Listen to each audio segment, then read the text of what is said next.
Hola, hoy quiero platicarles acerca de la técnica de contar historias. Se dice que actualmente el contar historias es mucho más atractivo que contar una serie de números o gráficas o afirmaciones. Hace muchos años, un poeta llamado Jacques Prévert encontró a un ciego pidiendo una moneda en la calle. Le preguntó cómo le iba y él le contestó mal. No he escuchado ninguna moneda caer dentro de mi sombrero. Jacques era un pobre escritor que de igual manera no tenía ninguna moneda para regalarle, pero le ofreció cambiar el anuncio que explicaba la situación del ciego. Después de 2 semanas, se encontraron nuevamente. Las cosas habían mejorado. La gente había sido generosa durante esos días, le dijo el pordiosero, que su sombrero siempre estaba lleno. Lo que le escribió Jacques en el anuncio del ciego fue lo siguiente: la primavera viene, pero yo no podré verla. Aquí la pregunta es ¿por qué esta ayuda hacía a la gente más generosa con el ciego? Les voy a dar un ejemplo. Imagínense que hay un maestro en una preparatoria y ese maestro prepara una clase para que los jóvenes no tomen drogas. Llega a clase y les dice a los muchachos: estas son las estadísticas de los usuarios de drogas, a qué edad comenzaron y cuántos de ellos han muerto. Y concluye: las drogas son peligrosas. En cambio, en el salón de al lado, llega otro maestro y les presenta en una hoja, en una foto, a Juan y les cuenta: Juan era un buen chico, pero tenía problemas en su casa y empezó a tomar drogas para sentirse mejor.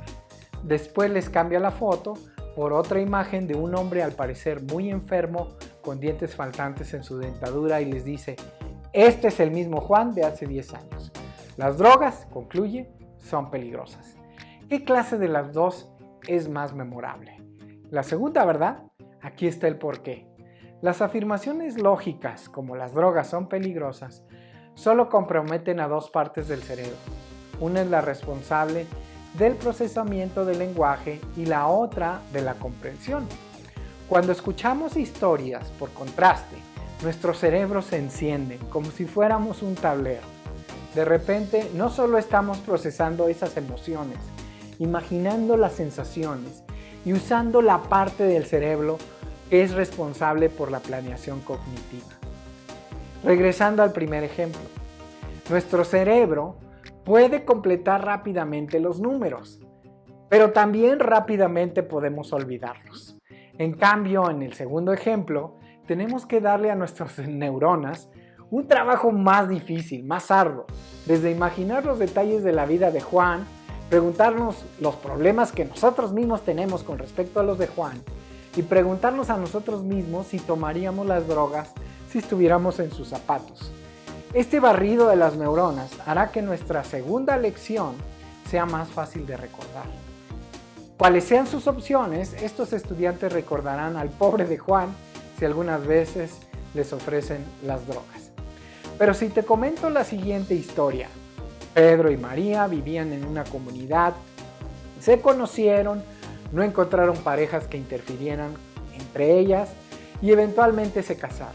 Era lógico, ya que sus familias decían que eran uno tal para el otro. Y vivieron muy felices para siempre. ¿Es una historia bonita? Seguro. ¿Es una gran lectura? Realmente no. De hecho, es muy aburrida. Lo que les estoy tratando de comentar es que en toda historia, para que sea contada, deberá contener un conflicto, donde involucre atravesar por una aventura que implique novedad y tensión, es decir, un reto. Una aventura donde inclusive se muestre a alguien como un villano o una situación que impida lograr el deseo que intenta lograr el personaje. Por eso, nos enamoramos de las historias que contienen un conflicto, donde no podemos dejar de estar despegados de la historia porque sufrimos igual que el personaje que cuenta la historia. Es decir, liberamos oxitocina, que es la droga de la empatía. La oxitocina es un reflejo evolutivo que nos dice que debemos de cuidar de alguien. En los tiempos prehistóricos también nos ayudaba a distinguir si quien se nos acercaba era un amigo o un enemigo que nos intentaba robar la comida. O sea, nos ayudaba a identificar a los miembros de la tribu. Así que cada vez que escuchamos una buena historia, generamos empatía. ¿Y eso para qué nos sirve como empresarios? Pues simplemente es que si contamos historias de alguien teniendo un reto, un problema que resuelve nuestro producto o servicio, esto hace que nos involucre y al final, ¿cómo utilizando eso contamos el viaje de transformación para lograr algo más de lo que se podía hacer sin tenerlo? Así la gente confiará más porque están viviendo el problema que tiene la persona y se harán partícipes de la historia para lograr el éxito. Recordemos que solo hay 3 elementos que integran una buena historia: el personaje, el deseo y el conflicto. Por ejemplo, en el cuento de Caperucita Roja, todos conocemos que el personaje es Caperucita Roja. El deseo es llevar una cesta de galletitas a su abuelita y el conflicto es el gran lobo malo. Así que integra estos 3 elementos en todos tus mensajes publicitarios y verás la diferencia. Cómo tendrás un mayor involucramiento que solo decirle a tus prospectos lo bueno que son tus productos y servicios. Utiliza el poder de contar historias. Hasta el próximo tip de negocios. Yo soy su coach Marco Vázquez.